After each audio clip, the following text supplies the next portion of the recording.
Welcome once again to Blurred Insights, where we celebrate genre entertainment from a blurred perspective. I am your host, the head blurred in charge, Jerence George, and today we talking about Prey. We got to pray just to make it today. I said we pray. Oh yeah, we pray. See, you didn't got no, that's the wrong Prey. Shout out to Hammer. That's the wrong Prey. Whew. Not that Prey. That Prey.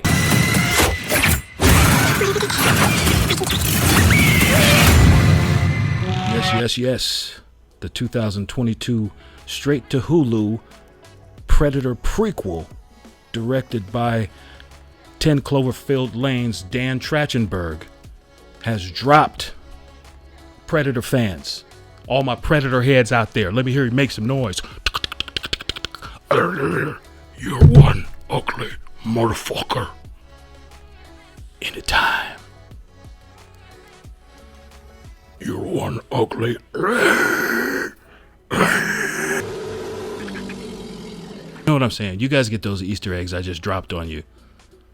All my Predator fans, is it worth it? Does it have the goods? Is it going to give you that Predator fix that only a good damn Predator movie can give you? Does this movie get the Blurred Insights seal of approval? I'm going to let you know right about. He doesn't really make those types of when, you're not the blockbuster type of guy. All right. Thank you for joining us. And like I said in the intro, does it work? Well, I, your boy, am not going to let you down. And I'm here to tell you, you damn right it does. This movie kicks all kinds of ass.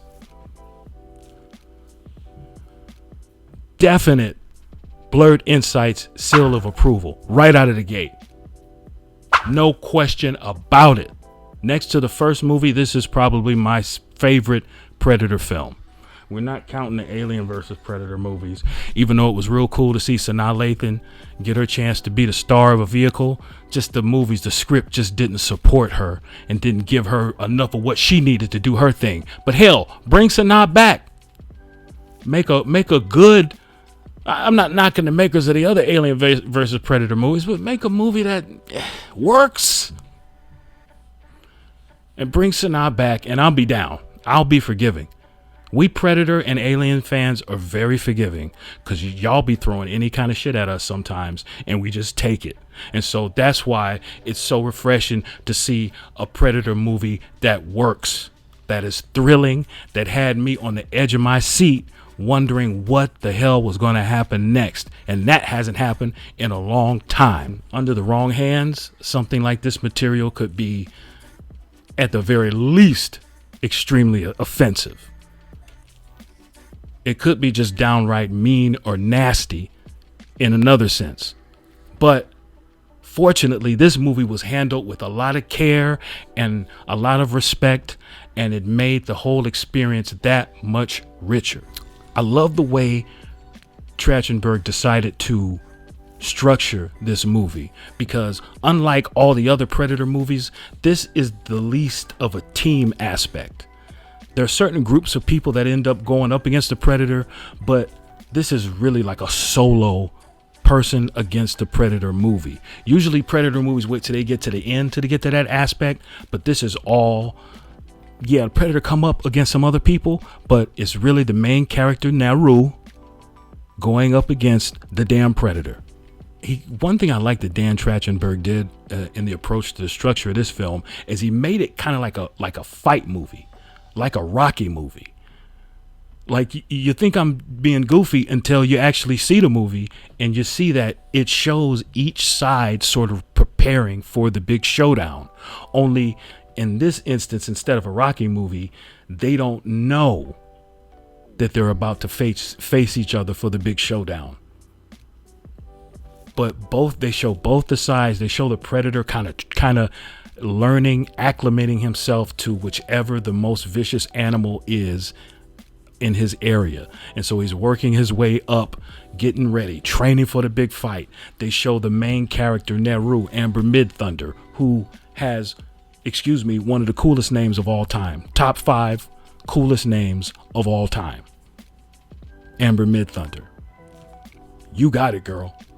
I'm sure you're very talented. No, I know you're very talented, and I'm sure you can do any genre of films that you want, especially after this. But if you want to be an action hero, the name is there. Over the marquee. Amber Midthunder in. Don't even say the rest. I'm watching it. I'm checking it out.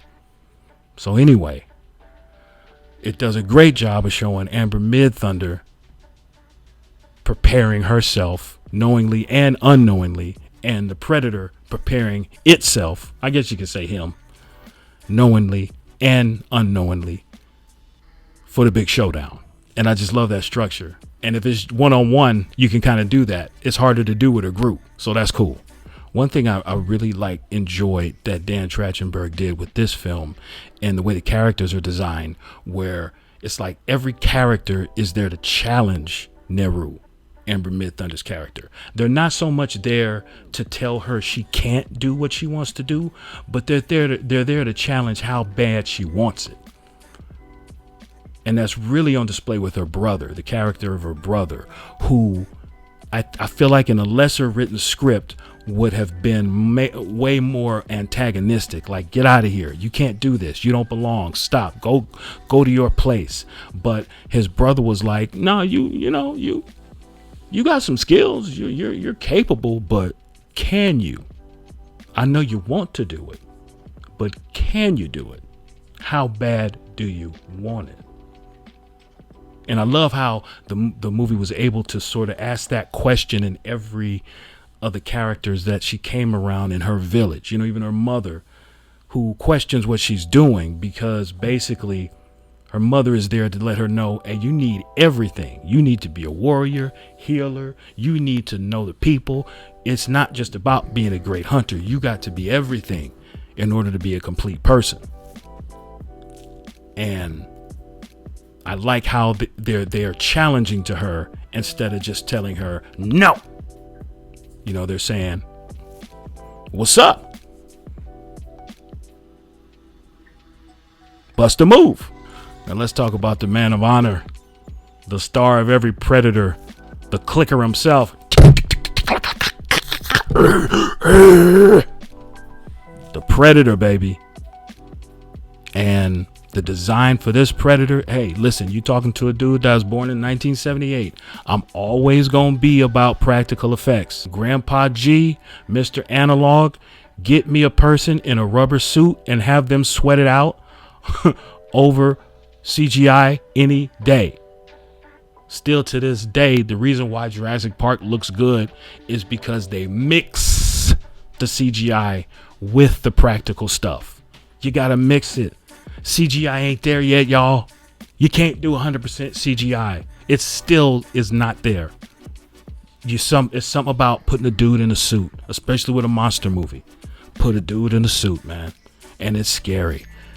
This monster is just as big and brutal and threatening and deadly as any predator in any movie. And just like all the other Predator movies, they show different weapons that he has on different unique creative ways to completely fuck somebody up, to tear their shit up.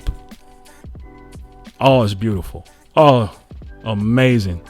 And a beautiful thing that this movie does, it gives the Predator a moment to just show off all his toys and shit. This is what I'm talking about. You got to make a movie that knows what your people want. We want to see people dispatched in cool ways. So this Predator movie said, you got it, baby. And it's great because of it. If I only had one little nitpick, the Predator's head is kind of big. Like, its head and face is a little bigger than I would have liked. But that's a nitpick. And plus, there's people in real life with bigger heads than I would prefer. So who am I to judge? Maybe my head is too big for someone's preferences. I can't judge.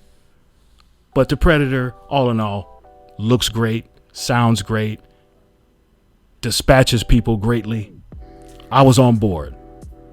What's that say about me?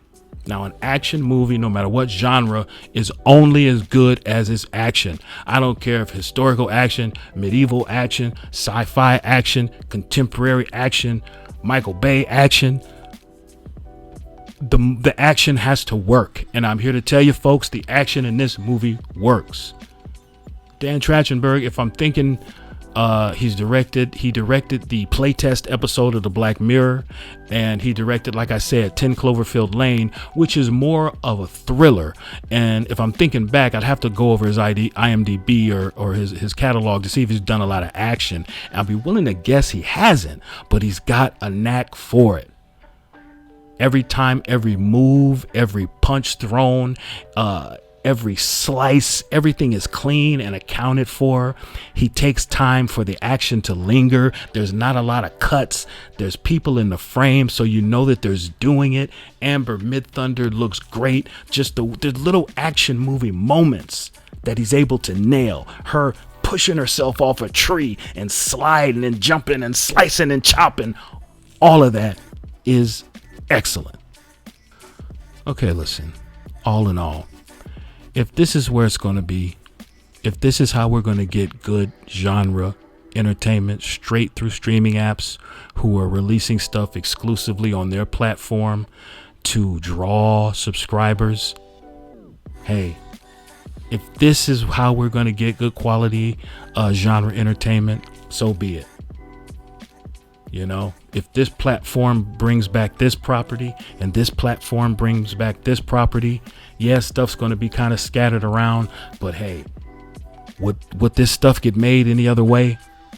Would this type of movie get made with this type of budget, with this type of care, with this type of director in 2022 theatrically? I don't know.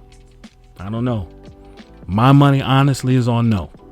So if a streaming platform means we get a high quality top tier entry in the Predator franchise, then so be it. Prey, second only to the first film, gets the official Blurred Insights seal of approval. I don't even got no awards to give, just the award. Everybody involved gets an award. The damn craft services, still, you get an award. God bless you. You did a wonderful job. So stop what you're doing. Here's something I didn't notice. Hulu's doing a lot of marketing where they're giving away gift certificates to their products, because in 2 separate instances, I managed to come up on like 6 months of free Hulu because my sister-in-law gave me a gift certificate, and then I got a gift certificate through my job. So here's the key. You find somebody and pretend that you like them so much that they give you a gift certificate.